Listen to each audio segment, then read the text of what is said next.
Milestone কলেজের বিমান দুর্ঘটনায় হাসপাতালে আহতদের দেখতে গিয়ে ব্যাপক সমালোচনার শিকার হচ্ছেন জামায়াতে ইসলামীর আমির ডাক্তার শফিকুর রহমান।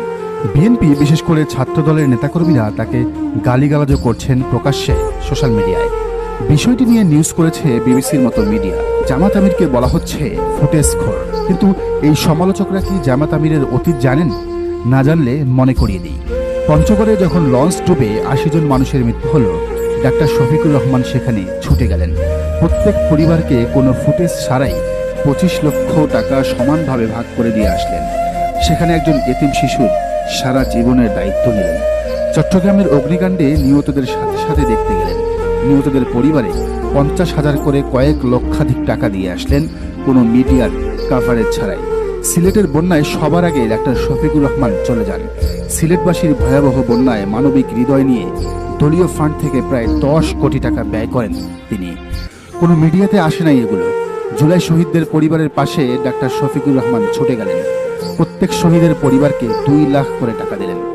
মাগুরার সেই শিশু আছিয়ার পরিবারের পাশে যখন কেউ নেই, তখন এই জামাত আমির ডাক্তার শফিকুর রহমান সেখানে ছুটে গিয়ে পুরো পরিবারের দায়িত্ব নিয়েছেন। কই, তখন তো তাকে ফুটেজখোর বলা হয়নি। আজকে যখন আগুনে দগ্ধ মানুষের কাছে ছুটে গেলেন, তখন তিনি ফুটেজের রাজনীতি করছেন, তাই না? হ্যাঁ, এটা ঠিক। ওখানে ওই সময় রাজনৈতিক নেতারা যাওয়াতে কিছুটা সমস্যার সৃষ্টি হয়েছিল, কারণ তাদের কর্মীরাও নেতার সাথে ভিতরে গিয়েছিল।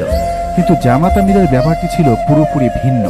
প্রথম কথা, তিনি একজন ডাক্তার, সাবেক বিসিএস স্বাস্থ্য ক্যাডার। দ্বিতীয়ত, তিনি আরেকটি বড় কাজ করেছেন সেখানকার পরিস্থিতি বিবেচনায়। জানলে অবাক হবেন, এই ঘটনায় ডাক্তার শফিকুর রহমান নগদ ৫০ লাখ টাকা ইবনে সিনা এবং ইসলামী ব্যাংক হাসপাতালের ২২টি শাখায় বিনামূল্যের চিকিৎসার সুযোগ এবং ২০ জন প্লাস্টিক সার্জন নিয়োজিত করেছেন দগ্ধদের সেবায়। তাছাড়া এমন পরিস্থিতিতে হাসপাতাল কর্তৃপক্ষের মনে প্রশ্ন আসতে পারে, হাসপাতাল যদি রোগীদের চিকিৎসা দেয়, ঔষধ দেয়, তবে সেই বিল পরে পরিশোধ কে করবে? রোগীর পরিবারের কি সেই সামর্থ্য আছে? এ সময় কোনো ব্যক্তি বা দল যদি পাশে থাকে, এটা অবশ্যই বড় ধরনের সাপোর্ট। জামাত আমির নিজে অসুস্থ হওয়া সত্ত্বেও কালকের ঘটনায় যা করলেন সেটা রাজনীতি নয়, মানবিক দায়িত্ববোধ। দর্শক, আপনারও কি তাই মনে হয়? জানান কমেন্টের ঘরে। আর এই চ্যানেল নতুন হলে অবশ্যই চ্যানেলটি সাবস্ক্রাইব করে বেল আইকনটি বাজিয়ে রাখুন।